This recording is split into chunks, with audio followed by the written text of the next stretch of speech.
Okay. Well, Dr. Lee, thank you so much for coming here. Pleasure. Wanted to take a chance to ask you a few more questions in person after the interesting PowerPoint that you just showed us. Yeah. So, should we start by talking about the new fund that you guys have just closed? So, I understand it's about 675 million. Yes. US dollars. Equivalent. Yeah. Is that correct? Yeah, that's correct. Okay, and the fund is also split. So it's split between China and America too, right? Yeah. Can you tell us in a bit more detail what are the kinds of companies that you're searching for the fund, and what's the kind of size of deals that you're going to be doing with the fund as well? Right. Sinovation Ventures started as an incubator, so we always love early stage, but we also see that it's important once we make an early stage investment to be able to follow up in Series A, Series B, so we can invest 15 million or so up to that amount per company. And the types of areas we're looking for in China, I think are the 6 areas I discussed. The largest one is clearly artificial intelligence. We've made investments in sort of the 2 extremes I mentioned. One is in autonomous vehicles. We've made several investments in that area, including UIC, which is probably one of China's top autonomous vehicle companies, co-founded by Intel ex-Google engineers. We've also funded Face++ or Megavi, which is a face recognition technology that's also now moving into general object recognition and also robotics. And at the other extreme of using AI on financial applications, we funded a Fourth Paradigm, which is working on banking and insurance applications using AI. So this is probably close to half of our fund. Another big area is in entertainment and content.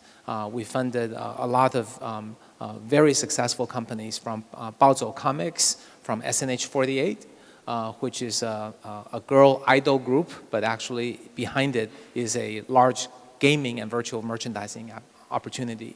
And we funded probably China's #1 TV web variety show called 奇葩说. So those are probably the predominant areas of our investment.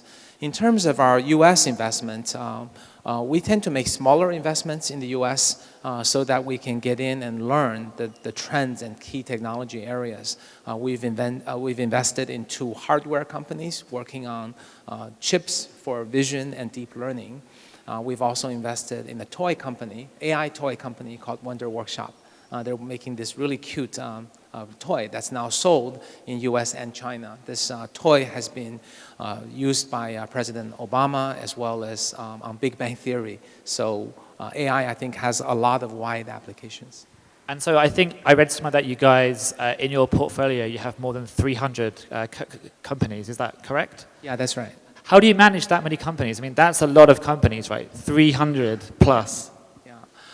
Some of them have reached maturity, so they're at Series D and E, and some are near IPO or already public. So those tend to be, they require more help from the late stage private equity or late stage investors. So we generally don't need to spend a lot of time, except maybe serving on the board. On the other extreme, there are some companies that have gotten into trouble and maybe are already liquidated or reaching challenging stages, and we are not able to spend a lot of time on those either. So we tend to spend time on more of the recent investments and the earlier stage companies, and we try to spend as much time as we can with them.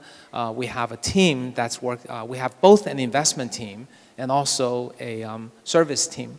So unlike a lot of VCs where the partners have to do all the heavy lifting, we have experts in human resources, legal, marketing, finance. So when they have issues related to those areas, our services team can deal with that. And we have very strong services team, so that's able to offload a lot of the burden so that the partners and the investment team largely just has to deal with business issues and fundraising issues and technological issues and direction and market issues. Okay, interesting. So we're talking backstage about AI. I mean, that's a topic that obviously you're very passionate about, and you've had a lot of time and that you've spent on AI. What do you think are the most interesting areas that are coming through that can impact how we live our lives on a daily basis? Well, AI is really changing every profession and every industry, right? There's almost nothing that won't be touched by AI, because gradually in every key application there's going to be huge amounts of data. And in addition to the finance, robotics, and autonomous vehicles, you could easily imagine education applications. AI replacing a lot of the basic teaching functions. Medicine, health is another big area where I think AI can pretty soon make better diagnosis than the average doctor. Not the best doctor, but the average doctor. So what that will cause is, I think, a global replacement of jobs and functions that are not very deep. And on the one hand, that will cause some economic challenges to all countries, and also, of course, manufacturing, drivers. Many of the people in these industries will be replaced. So that's a challenge, because jobs are being replaced. But on the other hand, I think there are two very positive, optimistic things that we can look forward to. One is that these robots and AI don't get tired. They work very hard, and they're very cheap relative to people. So humanity as a whole will have a lot more resources and wealth. So we can probably fund and take care of all the people who might be displaced using tax or other mechanisms. The other very positive thing is, I think as mankind, we were probably never really created, whether we believe in God and the Creator or evolution. We're probably not here on Earth to perform repetitive and non-productive and shallow tasks. So maybe this is the way of God or universe. Our calling, right? Pardon? Our calling. Yeah, they're calling. They're saying, hey, wait a minute, we're going to make this AI take care of all the basic stuff. So you guys, you the humankind, can really figure out why you exist and think more deeply, do more challenging things, follow your passion, go for not just the engineering and making money, but also the arts and humanity and philosophy. So maybe that's a way to push us to why we exist. I mean, are there any of the companies that you're in your portfolio now that are doing this at this moment? Which is the industry that's the nearest to being AI powered? To be AI empowered, I think financial. Only because of two reasons. One is there's a large amount of financial data.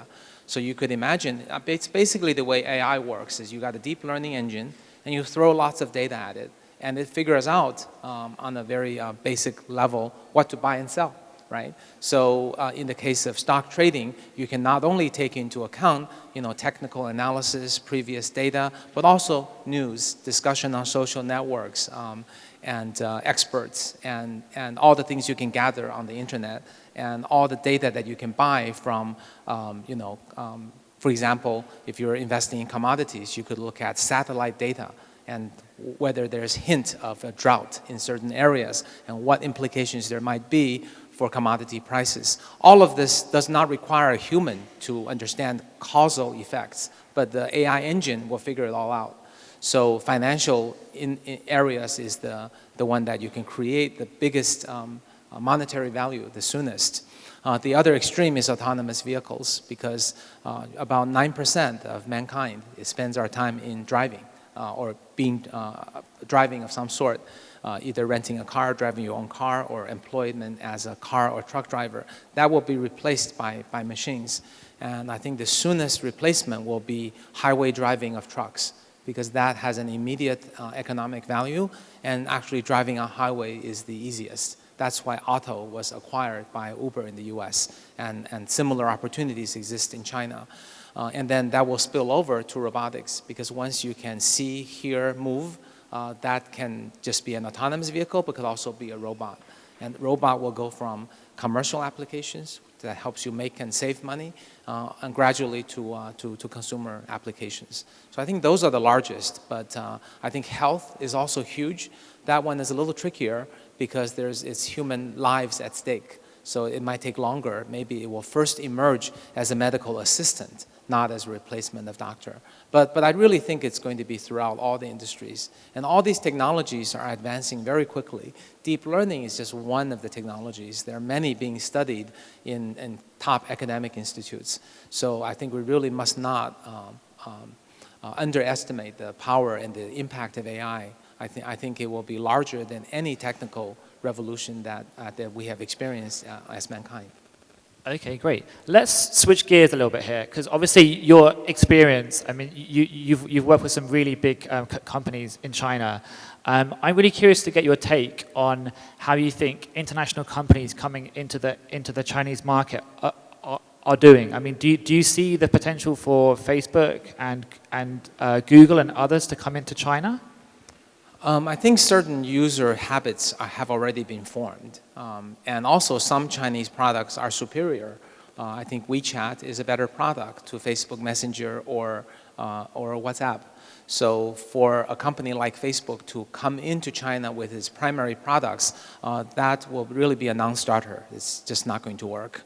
What could happen, though, is companies like Facebook or Google can probably take their brand new innovative products that may not yet have equal or better Chinese products, or may or may not have a Chinese brand that's very powerful to compete. So for example, Facebook has Oculus, right?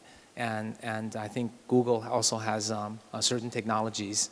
For example, TensorFlow is an area that is really not matched by any Chinese competitor. So I think if I were Google or Facebook, I would take the Google TensorFlow and the Facebook Oculus and try to launch them in China, so at least to get some foothold and then gradually grow from that. Okay, and you mentioned as well that there's actually tech in this country that is superior to tech elsewhere. What are the trends that you're seeing coming out of China that are happening here first? And do you believe that they can also spread outside of China too, to other places? Well, I think the consumer mobile internet is more advanced today in China than in the U.S. This is not at all saying Chinese technology is superior. It just means because the Chinese users were more backward, so now they could leap forward and just bypass the existing era. Just like landline was way behind in China, and that helped make mobile phone possible. Credit card was more behind in China, so that made Alipay and WeChat Pay more advanced because people could jump directly from cash to mobile payment. So I think China also has a large market and a great capital market that fuel the growth. So I do think in certain areas such as mobile payment, mobile gaming, mobile communications like WeChat, China is more advanced. So I think that's something China is leading and should be very, very proud of. But in terms of taking these products abroad, there are, again, issues with the market. Even though WeChat is a better product than WhatsApp, WhatsApp is already the dominant, even monopolistic product in the US. So it's very difficult for a Chinese or any other company to enter that space. Also, I think there are cultural issues, market issues, user issues. So I wouldn't bet on Chinese companies being very successful outside of China within the next few years. Long term, that's possible. So do you think it's a case of companies like Facebook that are looking into China and seeing some of the consumer trends here and then taking them away and then adapting them to the markets that they're targeting? Yeah, I think Facebook should learn from WeChat. I think they already have. They've adopted a few features. They're cloning it, right?